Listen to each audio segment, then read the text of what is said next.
Hello there, and welcome to Russian News Decoded, a new podcast by the Center for the National Interest in Washington, D.C.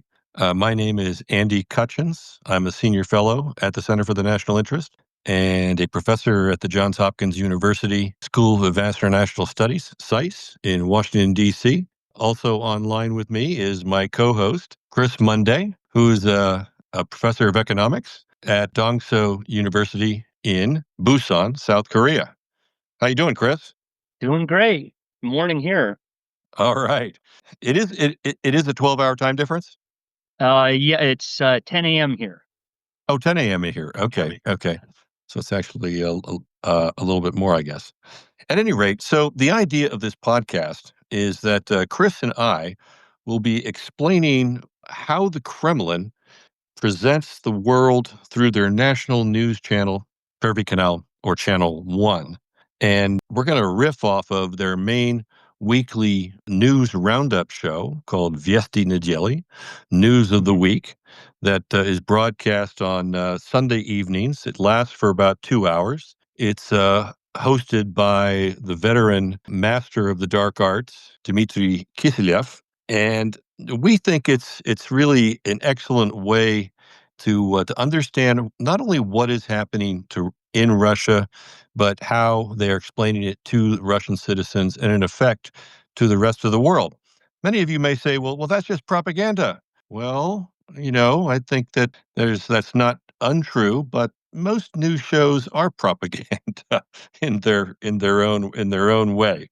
So why don't we launch right into things? And the first story this week, Chris, Kupyansk, Nash. Kupyansk is ours. What's going on there? Yes, this is very interesting. Let me take a minute to unpack this. So they first showed the footage on a Thursday on a special edition. They interrupted the news, very dramatic, and they show Putin in military fatigues. This kind of simple, looks like he's kind of going on a fishing trip. Simple military fatigues, walking in with the guys, the military guys, and he's No, chatting and not just bantering. military guys. These were his generals. It was Yes, the generals, but Gerasimov and the head of it the looks Western more Front. like it looks like they're kind of more. It's very important. It looks very informal, like they're on a fishing trip or something. That's the key thing for Russians. They're not. It's not a formal thing. They're there to do their business. And Putin, he walks in. He it looks like a kind of old school or something. It's not fancy. They draped it up. Very importantly, we see Putin. He's without his watch, and he's very nervous because he usually at meetings he takes his watch off. He's without his watch. He keeps pointing to it kind of nervously. And then of course he gives this vitriolic speech about the Shaika, the illegitimate regime in Ukraine, and we don't have anyone to talk to. And then the generals, they tell us about the very matter of factly. It's very important. It's matter of fact. There's no exaggerations. Very matter of fact what's happening at the front and these victories. So let me unpack this. What this all means. So Putin basically he's trying to rewrite the history. It's very Well, important. what is They call it Kupiansk first? What yeah. is So Kupiansk?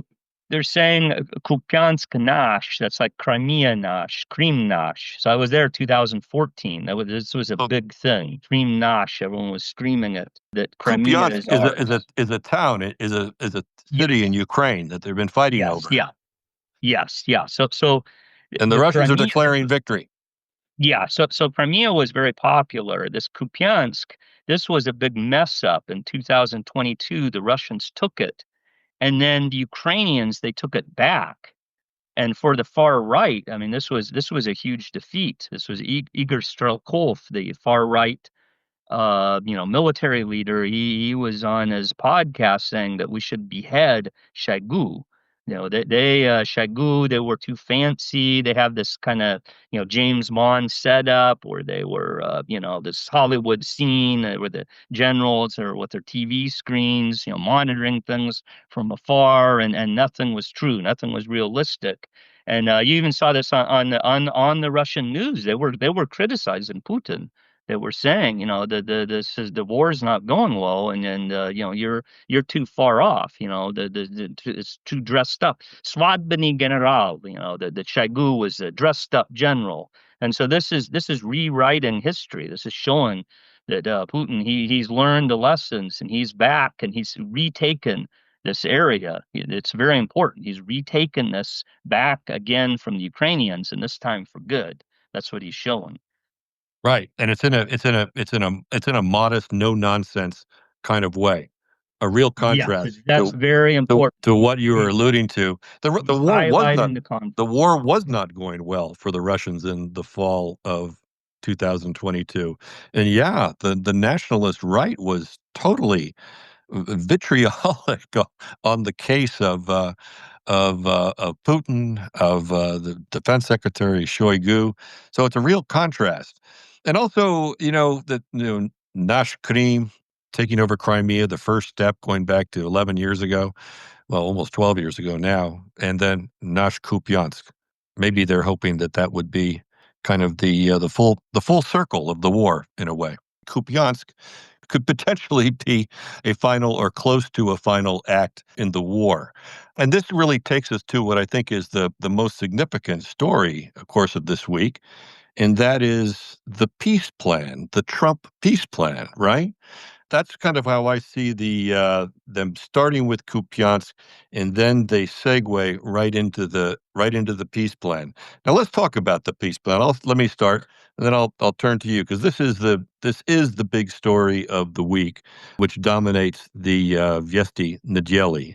The story, it was introduced to the Russian audience, I think, on Friday, November 21st, when at the outset of a Russian virtual National Security Council meeting, Valentina Matvienko, in a total setup, interjects to start the meeting saying, well, what is the story with this peace plan? And Putin launches into his explanation. So Putin notes that the plan was discussed in Anchorage a few months ago in Alaska with President Trump, where he expressed Russian gibkost, flexibility, and this word was repeated many times in the broadcast, the Russian gibkost. And Putin emphasized from the top that the Russians were prepared to enter the negotiations to bring the war to an end. But he emphasized, and again, this came up multiple times in the show, that neither the Ukrainians nor the Europeans were inclined to do so. And there was a lot of negative reaction to the plan in Ukraine, in Europe, in the United States. But what Putin is focused, he expresses his frustration with what he calls the illusions that the Ukrainians and their European allies, which he and Kisilov, the host, regularly referred to as European arsonists. Европейские поджигатели, the European arsonists, who seem to operate under some major illusions. And Putin goes on to say that Ukraine is losing the war, but if they want to continue it and lose more lives and territory, then Russia will oblige them. And then they trot out one of their favorite nemesis, former Prime Minister of Great Britain, Boris Johnson, who typically on Russian news is kind of presented as Bojo the Clown, which is a role that Boris Johnson actually fits him fairly well. And the role that he played in supposedly short circuiting the March 2022 Istanbul peace talks. And then they also feature the rather shrill sounding Estonian Prime Minister Kaja Kallas explaining to the European Council meeting that Europe has a simple two-part plan, kind of echoing Joe Biden in a way. Strengthen Ukraine, weaken Russia. And then they give a lot of airtime to the boyish-looking U.S. Secretary of the Army, Daniel Driscoll, who was in Ukraine last week trying to sell the plan to the Ukrainians. Now, Driscoll is a Yale Law School colleague, friend of J.D. Vance. He's a pretty young guy. He's less than 40. He seems to be kind of a MAGA man on the rise. And of course, the Russians like J.D. Vance from his infamous dressing down of Zelensky in the Oval Office back in February. So they seem to kind of rather like Driscoll also. And then and Vesti Nedeli, as the Russian news does so much, and we'll talk about this repeatedly in our broadcasts, how they use reports from Western newspapers, foreign newspapers. They use a lot of video from foreign news. I don't suppose they bother much about the copyrights, Chris. What do you think about that? Yes. Oh, but hold on, let me just finish here. Because what the FT says about what apparently Daniel Driscoll said when he met with the European ambassadors after his meeting with Zelensky, and he was quoted as saying in the Financial Times, "Let's get this shit done." Which I guess is Driscollese for let's bring this war to a conclusion. And then I quite liked how uh, the Russian news mentioned more than one time that one European ambassador, not named, was quoted as describing the meeting with Driscoll as nauseating. Maybe that was the one. I think Driscoll and the U.S. charge d'affaires, Julia Davis, was in on, is if they were in on it together. Anyway, so let me turn back to you, Chris. It kind of seemed that the presentation of the plan, that Putin was kind of non-committal about it. I mean, the commentary was generally positive, but I think it was quite notable that it was always referred to as Trump's peace plan. What's your take, Yes, Chris? yeah.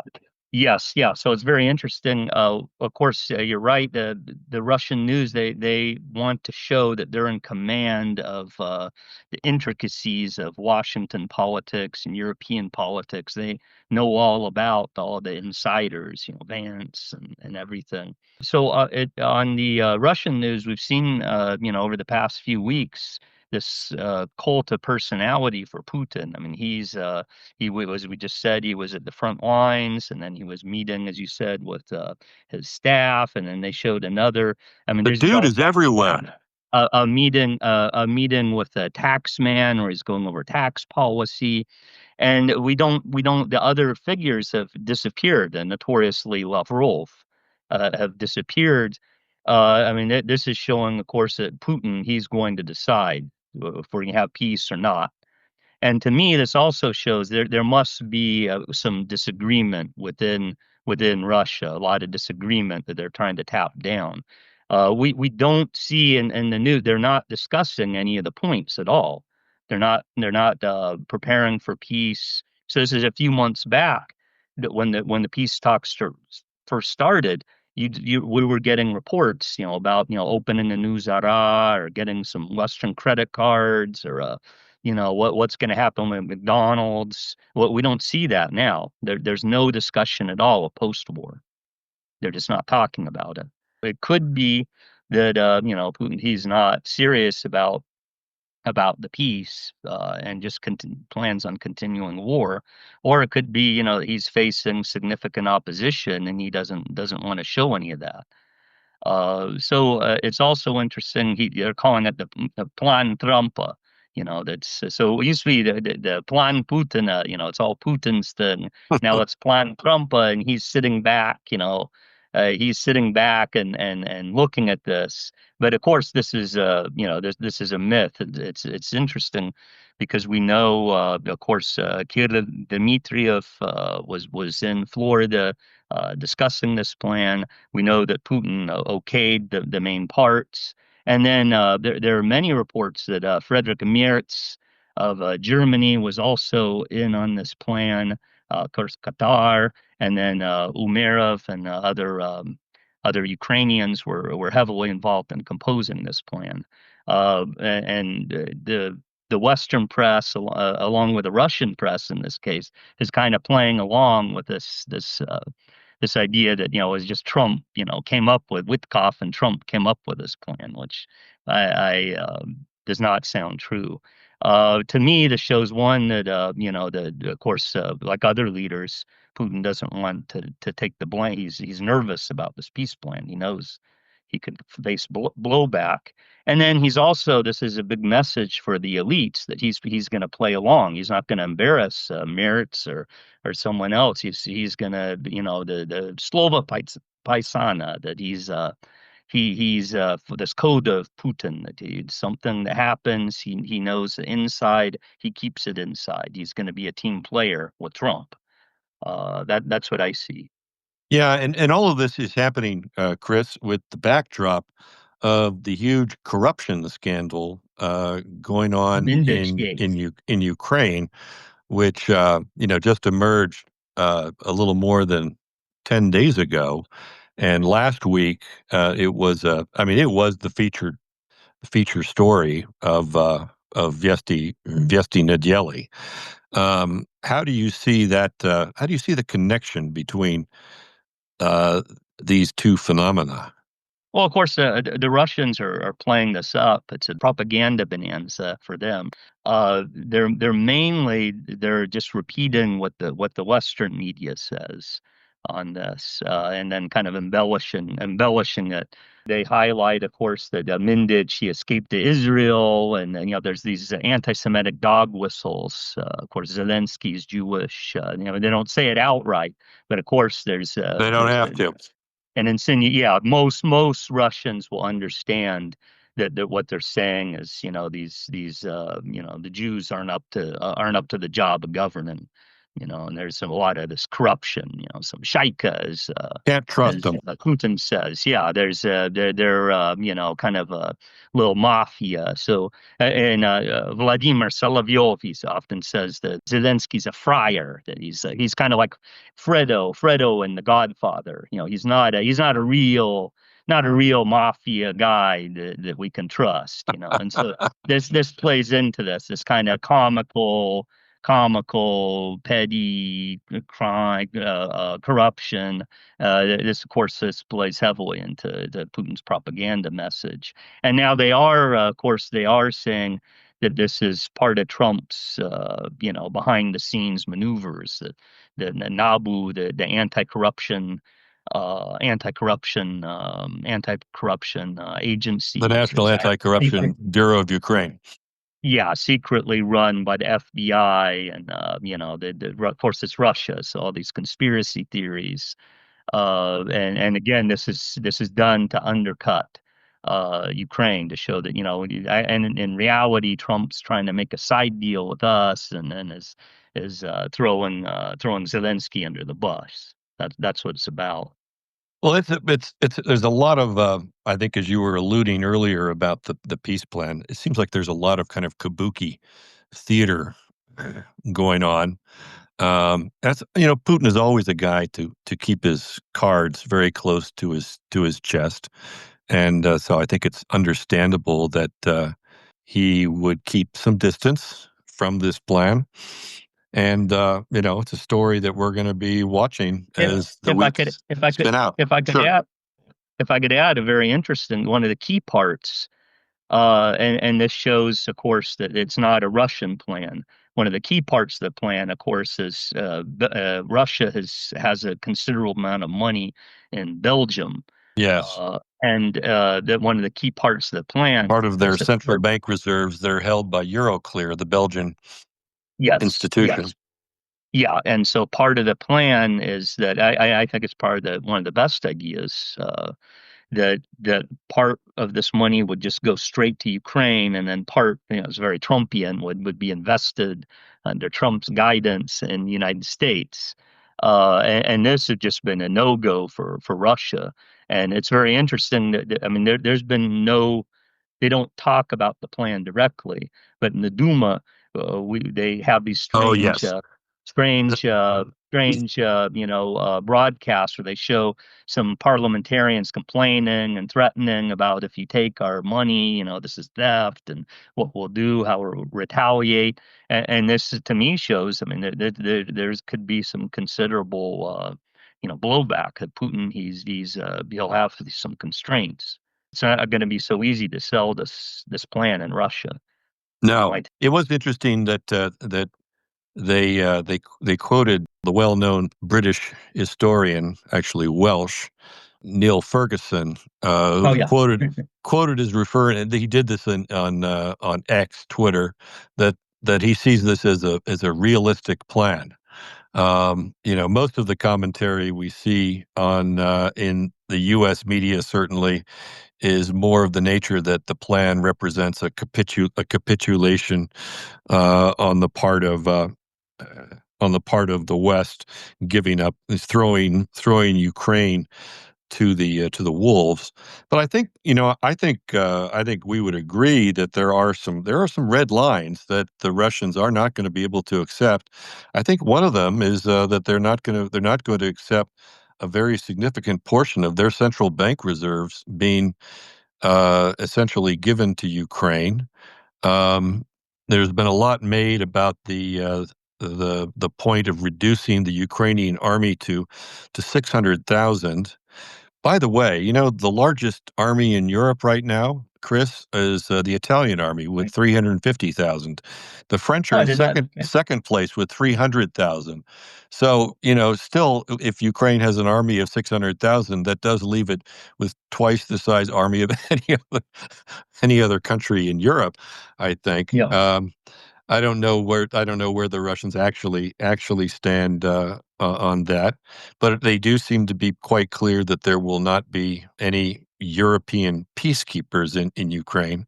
But I think let's maybe we should probably move on because, as you said from the start, I mean the Russians aren't really talking at all about the day after and what things No. are going to look at and some of the key features of the plan. So why don't we segue to my neck of the woods, back to Washington, D.C. It's always kind of entertaining to see how Russian news presents what's going on in Washington. And this week it starts with the visit of Mohammed bin Sultan, the Crown Prince of Saudi Arabia, and his state visit and the state dinner. And of course, the Russians refer to MBS's promise of from $600 billion to $1 trillion of investment in the United States. By the way, Chris, I taught my class at SICE on the last Wednesday night on November 19th, our last class of the semester, and I was to meet my son and his wife kind of across town, and I got held up in a traffic jam, a wicked traffic jam, and Well, okay. uh, I didn't know what was going on, whether there was an accident or whether there was something else going on. And finally, near the end, about a long caravan of black SUVs and black vans with very Saudi-looking guys, they were guys, uh, in them. So I got caught up in MBS's traffic jams. At any rate, what the Russians present on about the state dinner is kind of entertaining, and it's sort of the way they presented Trump this week. They kind of presented Trump this week in kind of an endearing way, probably because of his peace plan, I guess. But it starts with Trump's toast at the state dinner, and there's a Melania standing at the front of the table, or there, kind of looking radiant in this stunning emerald green dress. And Trump notes that the soccer megastar Cristiano Ronaldo of Portugal is a guest that night, and that this was at the request of his son Barron Trump, who's actually 6'9".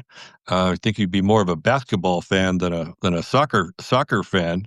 But at any rate, Trump mentions that, and and then there's a hilarious little segment where it's certainly an AI video Oh, where yeah. where Trump and Cristiano Ronaldo are kicking around a soccer ball in the Oval Office, and they've made Trump look like he's almost as skilled in soccer as Cristiano Ronaldo. It's really very, very funny, I thought. But also at the dinner, there are the tech titans Elon Musk, Jeff Bezos, Tim Clark. Elon is looking very, very happy. But the best was the Russian clip of the visit of Mamdani, the newly elected mayor of New York, who met Donald Trump in the Oval Office last week in a kind of a remarkable turnabout, where Trump is actually showing his rather endearing and jovial side even. So one of the journalists the question to Mamdani, who's standing. Trump is sitting at the desk, and Mamdani is standing to his right, and asked him whether he still thinks that Trump is a fascist, which Mamdani was quoted on the campaign trail, and they've said a lot of nasty things about each other. And Mamdani looks a little bit nervous. Now, how should he address this? And Trump intervenes by saying, "Hey, just say yes. It'll Say be that. much easier that way. You don't have to explain anything. I don't mind." It was it was quite funny, and that did get portrayed in the U.S. news. Sometimes it's interesting the things that don't get portrayed in the U.S. news that get portrayed in the Russian news. But but again, essentially the portrayal of Donald Trump this week was kind of as a pretty cool guy with a quick wit and Yeah. positive, and I think probably because of the peace plan. So, Chris, it seems like Russian news can't go a week without some kind of far-fetched British spy scandal, and this week was no exception. Why don't you tell us about that? Yeah, so this is another typical Russian one. One we hear this almost every day, where the Ukrainians or the British are using the social media to trick everyday Russians. So in this case, it's an AI manufactured honey trap, a simple attractive woman who was produced by AI is In the gym, seducing. working out. Yeah, in the gym working out, seduces a young man and offers him some English beer that turns out to be poisoned. And so this shows, how, of course, the wickedness of the West, typical, motive, leitmotif of the Russians. But the main point is how dangerous social media is and the telegram. So under Putin, social media has been very freewheeling. They've Yandex, and they've made the Russians made great strides in their social media. It's one of the best in the world, and now they're clamping down. They're clamping down drastically on this. They're showing every night how dangerous Telegram and anything that's not authorized by the Kremlin can be, and they're ordering Russians to install Max. So this is like in Korea, like Kakao Talk, or in China, like WeChat, basically like WeChat. And so it's basically like, you'd have Uber, Telegram, Gmail, your bank account, everything in one system that, of course, is going to be controlled by the Kremlin. And they use biometrics, and so they'll have complete control already. It's very hard for outsiders to watch monitor Russian social media anymore. You can't do it. And so this move is very unpopular. I have Russian students, and they're Yeah. very upset with this. But this shows the direction Russia's headed. If all Russians have to install Macs, I mean, there'll be a very different Russia. We'll be looking at a China or even a North Korea, where government has control over what you watch and what you do. It's concerning. It's funny Yeah. you mentioned that about North Korea. I think a couple of years ago, I used the term the North Koreification of Russia. Yeah. Basically for the reasons that you mentioned, that there are so many more limitations on access that you can have to other international cable channels. You can't really get anything now when you're in Russia. But it's it was kind of like a big infomercial also for the FSB this episode, and it just last week there was another. It was really kind of a convoluted story. Supposedly this honey trap was setting up for the delivery of these two bottles of beer, which seems kind of bizarre, Yeah. by a third party, and it shows the video of the poor sucker who's been trapped by this. Going and receives this brown paper bag full of two bottles of beer. This whole thing seems kind of Yes. Yeah. kind of pathetic. But and last week it was the MiG-31 fighter jet pilot who also was getting lured and tempted through social media at the behest of British intelligence. There's such a long history of the interplay between British, Russian, Soviet, now Russian intelligence that it really resonates. I think in to Russian watchers. You think?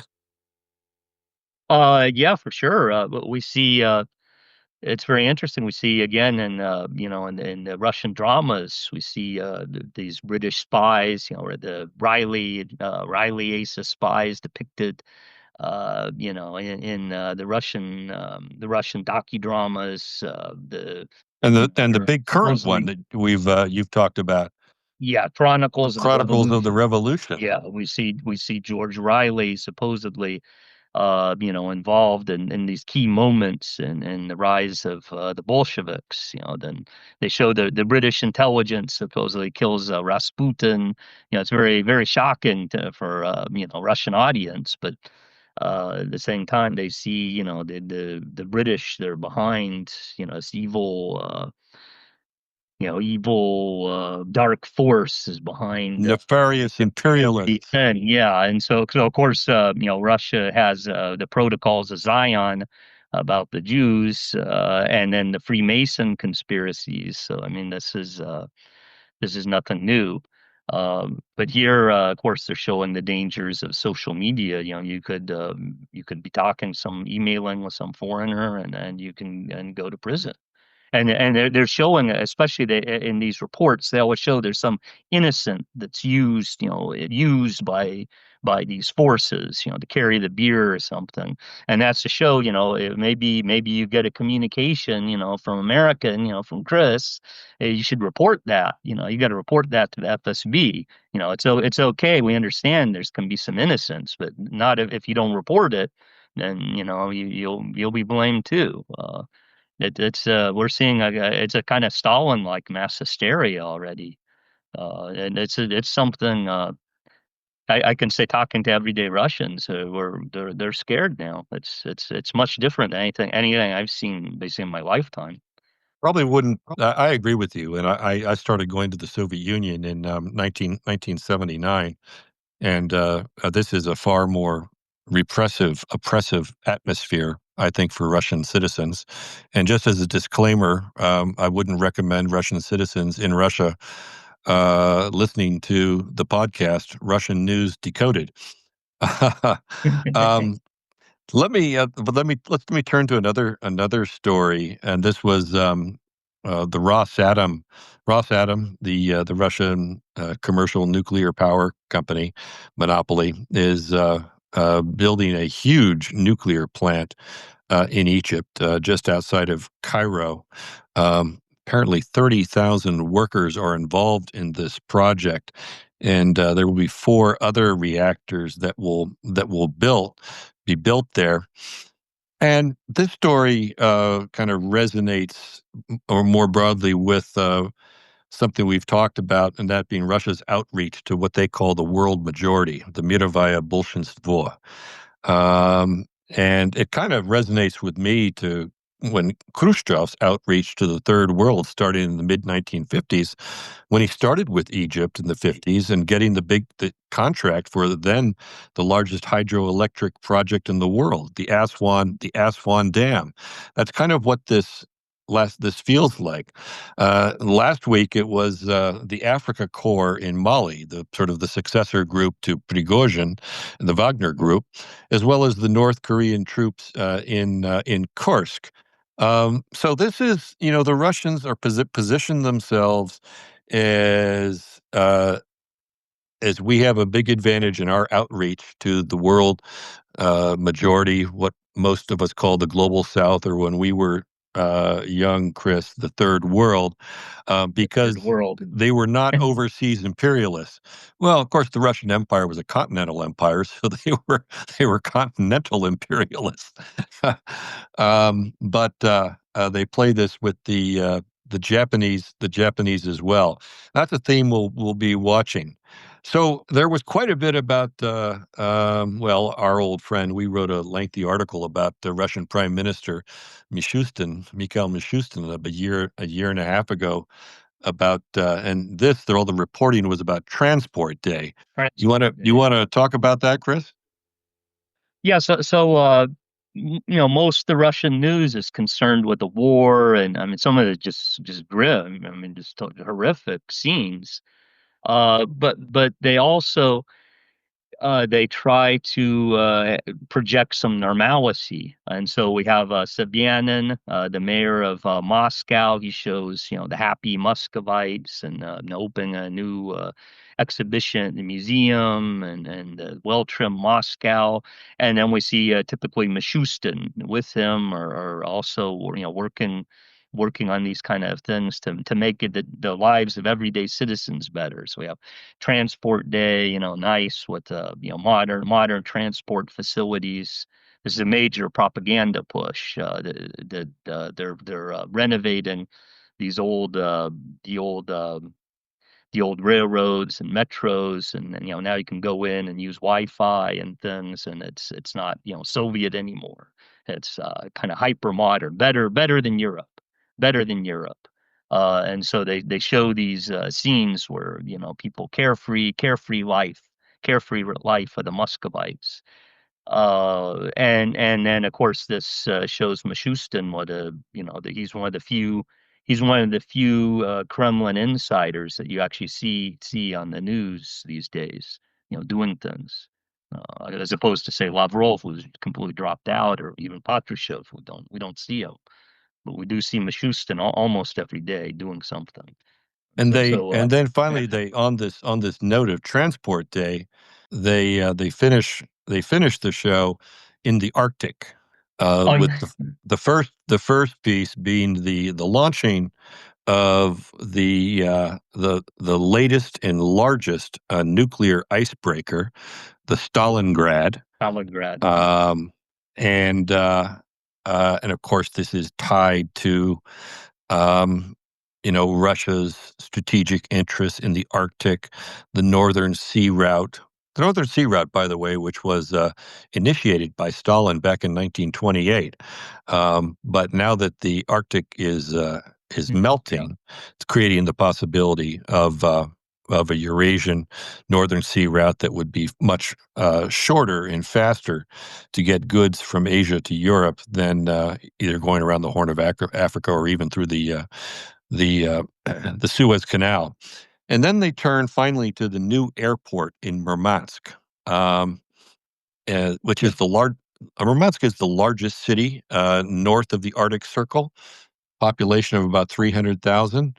They've got a slick, modern new airport, and it says in Russian, "Na syever zhit," to Mhm. live in the north. It doesn't quite translate, but it's a little more enthusiastic, I think, than that. Um, and there's, I mean, here, boy, people are really happy about this, according to Vesti Nedeli. Well, There's a new if I could add, ski resort there. Yeah. yes. If I could add, it's hard to read. We don't want to read too much into the news, decode too much. But of course, with the Arctic, this project, there is a kind of hint that maybe after the war, this could be an area where the Russians could work with Trump. He's been of course very adamant about these new trade routes and things. And Well, so at least that's I there's some kind of hint. There's some kind of hint, but it's there's I completely agree with that, Chris. And interestingly enough, on rare earth and minerals, the Chinese got into the development of them early, starting back in the 1980s. That was a very astute move.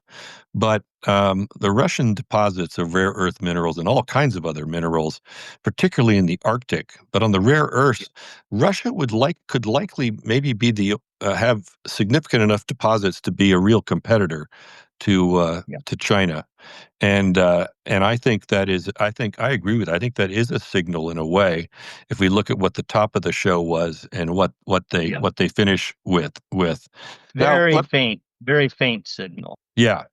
Maybe we're reading too much into it, but that's what we do. We're trying to decode Russian news. So last question, Chris. What was the dog that did not bark? What was a big event that Russian news just took a whiff on this week, do you think? Yeah, so that's one of the biggest things you can get out of the Russian news is watching what doesn't happen, what they don't show. And of course, what they don't show is the attacks on Ukraine, the Russian mainland. So the Ukrainians have been flying in drones. And if you talk to Russians, they're very upset. They're constantly having to turn off the cell phone service to short circuit these drones. And Russians are, everyday Russians. That's probably what they're most upset about. Of course, they don't show that on the news. And then the Ukrainians, perhaps with some help, Western help, have been targeting the oil refineries. So it seems this would be part of Trump's plan to put some pressure on Putin. And so this was last week they attacked a Novorossiysk oil refinery, and their reports, the Their port on the Black Sea, their second yeah, the largest Black Sea, yeah, export outlet for oil products. it's the idea is this could, I guess it's like basically 2% of the entire oil market. I mean, it's big, and this could affect the Russian economy. So one, it could it's a constraint on Putin. It's some pressure on Putin, and then two, it shows, of course, that Trump isn't quite on Putin's side. He's playing a double game, and so the Russian news they never show Putin under pressure. He never. That's one hallmark. He never acts under pressure. So they never show anything where any indication that he's doing anything under stress. He's always relaxed and in control. And then it's very interesting. They do not want to show the dark side of Trump. They want to, he's and behind the scenes he's with us. Nash, Crimea Nash and Trump Nash. He's our Trump. And and they don't want to show this. Now how what kind of economic impact this is actually having is hard to say, but that they're not showing it on the Russian news shows that. I mean, there must be some kind of Well, must be there good for was the economy. just to add a further point to that, Chris. I mean, I saw the attack on the oil outlet at Novorossiysk port as an escalation on the Ukrainian side, and almost certainly that was done with targeting intelligence from the United States. And then we saw the next day in Poland. This was would be Saturday the 22nd. Excuse me, Saturday the 15th. That um, supposedly there was a train track attempt to blow up a train track in between Lublin and Warsaw, and Polish President Donald Tusk was very, very firm in his criticism that they arrested two Ukrainians who were working for Russian intelligence, and their goal was to disrupt a supply line of military equipment, uh, into Ukraine. So if that is true, then we kind of see an escalation tit for tat. And while the Russian news may not report this, this is certainly in the background of all of the other events we've been talking about around the peace plan, around the corruption scandal in Ukraine. There's a lot. There's a lot going on. Okay, well, Chris, I think it's time to wrap up the show. We covered a lot of territory, and I want to express my thanks to our producer, Jordan Henry, in Washington, D.C. And Chris, thanks to you for doing this with me, and I'll see you next week. Yeah, hope to see you next week. All right, do skoro. До свидания.